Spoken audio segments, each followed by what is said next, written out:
Audiolibros en 15 minutos.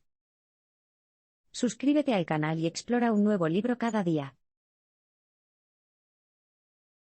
Los judíos italianos fueron los primeros en formar guetos. El término gueto probablemente te haga sentir un poco incómodo. Hoy en día, la palabra no parece del todo políticamente correcta, un insulto dirigido a los barrios del centro de las ciudades de los Estados Unidos que, por lo general, son predominantemente negros. Sin embargo, la palabra en sí misma tiene algunos orígenes sorprendentes. De hecho, los judíos fueron las primeras personas en formar guetos.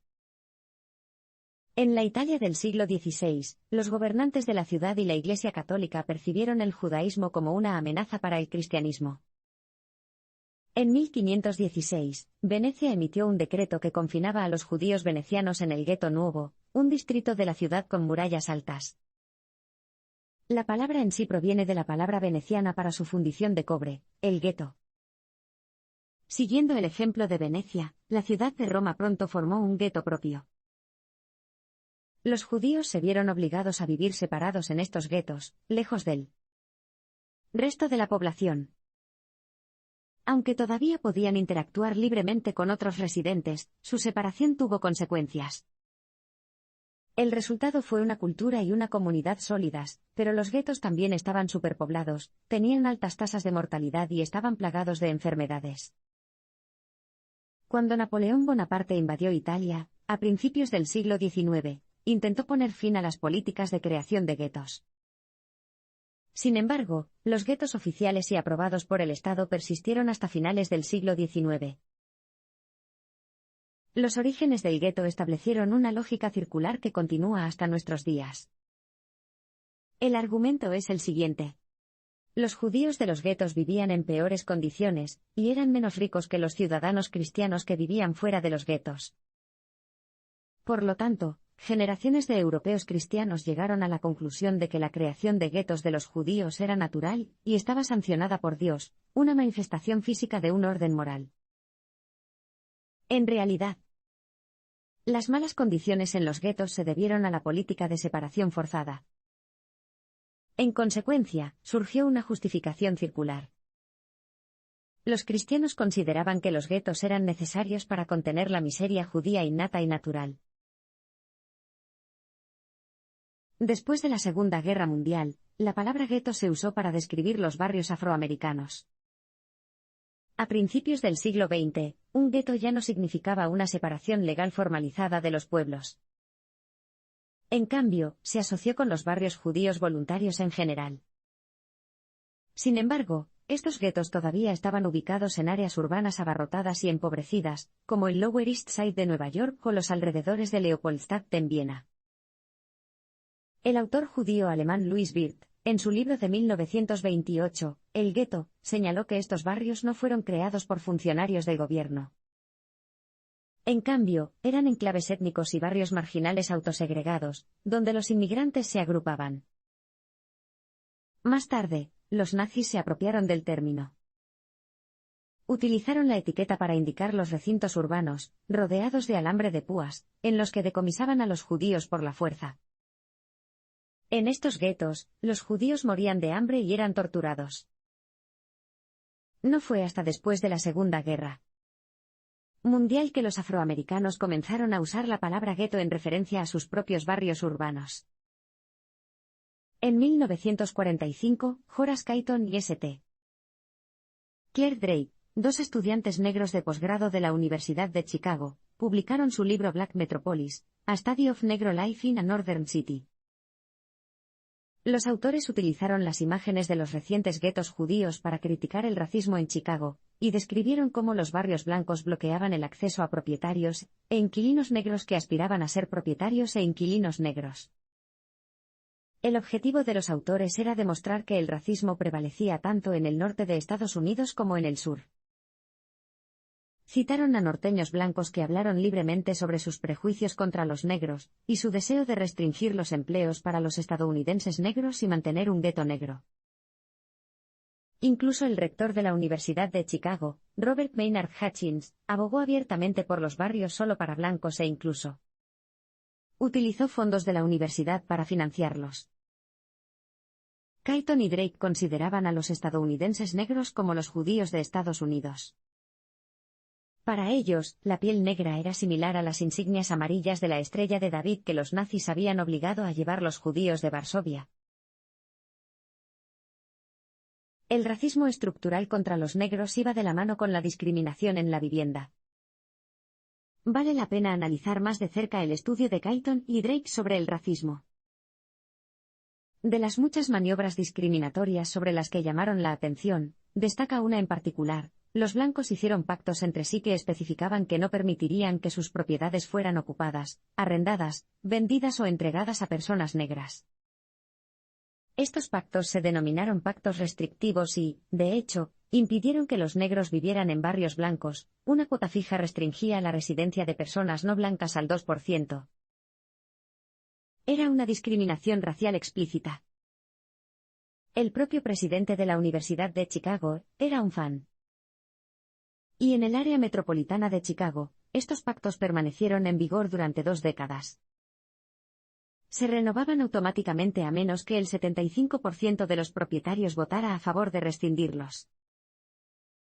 Además, cada vez que los propietarios se sentían amenazados por una invasión imaginaria, recurrían a la violencia. A los nuevos vecinos negros les bombardearon e incendiaron sus casas. La policía de Chicago hizo la vista gorda ante estos crímenes, y no se hizo ni un solo arresto. Las organizaciones inmobiliarias también participaron en este vergonzoso comportamiento. Por ejemplo, la Asociación Nacional de Juntas de Bienes Raíces tenía más de 15.000 miembros, y tuvo una gran influencia en la regulación de la política inmobiliaria nacional. Su código de ética estipulaba que los agentes inmobiliarios nunca deberían introducir a minorías raciales cuya presencia claramente vaya en detrimento del valor de las propiedades en un vecindario. En consecuencia, los negros se vieron obligados a permanecer en unas pocas áreas superpoblados y miserables. Estos distritos solo reforzaron la justificación circular de los guetos. La escasez de viviendas en estas comunidades era aguda. Las viviendas unifamiliares se convirtieron en casas de huéspedes y los apartamentos más grandes se dividieron en unidades de 1, 2 y 3 habitaciones. Como resultado, la depreciación de la propiedad aumentó rápidamente. Esto convenció a los blancos de que los negros no eran aptos para ser inquilinos o propietarios de viviendas, lo que, por supuesto, era exactamente la lógica circular que se había utilizado para justificar los guetos en el pasado. Había pocas posibilidades de escapar de ese racismo estructural. Gunnar Myrdal escribió el texto estándar, pero defectuoso, sobre las relaciones raciales estadounidenses. Sin embargo, la obra de Clayton y Drake pronto fue eclipsada por la de un extranjero blanco llamado Gunnar Myrdal, un economista y sociólogo sueco. El libro de Myrdal de 1944, An American Dilemma, The Negro Problem and Modern Democracy, se convirtió en la declaración definitiva sobre los problemas raciales en los Estados Unidos, la Biblia de las relaciones raciales de mediados del siglo XX. Inmensamente influyente, el libro incluso se citó en la decisión de Brown contra la Junta de Educación de eliminar la segregación en las escuelas, en 1954. Myrdal fue contratada por la Carnegie Corporation del industrial Andrew Carnegie, que pensaba que Myrdal podía hacer que un extranjero conociera de manera imparcial las cuestiones raciales de los Estados Unidos. Myrdal tenía buenas intenciones y utilizó un equipo de investigación de talla mundial que incluía a muchos académicos negros de alto nivel. Myrdal vio el racismo estadounidense como el resultado de los prejuicios sureños. Puso su fe en la conciencia de los ciudadanos blancos, asumiendo que la mayoría de los norteños educados consideraban que el racismo era desagradable. El dilema estadounidense de su título aludía a lo que él veía como una contradicción inherente a los blancos. Pensó que mostraban una disonancia cognitiva, mantenían principios igualitarios pero no los aplicaban cuando se trataba de pensar en la condición de los ciudadanos negros. Por lo tanto, Myrdal creía que una solución requeriría dar a conocer los bajos niveles de vida de los negros. Sin embargo, la historia del gueto está marcada por la falta de reconocimiento del racismo sistémico, y la obra de Myrdal no fue la excepción. Solo mencionó la palabra gueto 2 veces en su libro de 400 páginas, y no comprendió en absoluto la importancia del racismo sistémico y duradero del norte que consolidó la discriminación contra los negros en la vivienda. Para él, el culpable era el racismo sureño. Estos errores podrían haberse evitado. Los hallazgos de Cayton podrían haber llenado los vacíos en el trabajo de Myrdal. Sin embargo, una posible colaboración fracasó cuando no pudieron ponerse de acuerdo sobre condiciones laborales justas. Kenneth Clark consideró que la política gubernamental contribuía a la existencia continua de guetos negros. ¿Has oído hablar de los experimentos con muñecas? Realizados por el psicólogo e intelectual negro educado en Columbia Kenneth Clark en la década de 1940, los experimentos produjeron un hallazgo inquietante: los niños negros preferían las muñecas blancas a las muñecas negras. Clark utilizó este hallazgo para reforzar su argumento de que la segregación había provocado sentimientos internalizados de inferioridad en la comunidad negra de los Estados Unidos. Esta visión sombría se desarrolló y contextualizó aún más en el libro de 1965 de Clark, Dark Ghetto: Dilemmas of Social Power. Sostuvo que los guetos negros de Estados Unidos eran el resultado de lo que denominó la institucionalización de la impotencia. Un aspecto de esta impotencia fue que los negros sufrían la línea roja, la práctica de denegar préstamos a las personas que vivían en ciertos distritos. Los blancos podrían, por lo tanto, controlar el ciclo de impotencia entre los negros, impidiéndoles el progreso social, económico, político y educativo.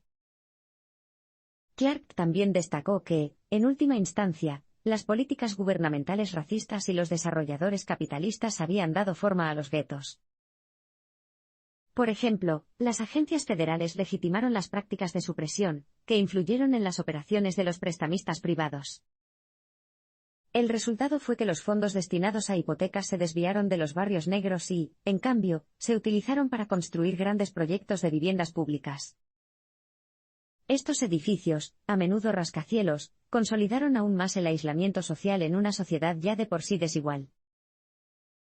Los negros se dedicaron a estos proyectos a medida que sus antiguos barrios se convirtieron en centros de regeneración urbana y cultura, repletos de nuevos parques, salas de conciertos, universidades y hospitales.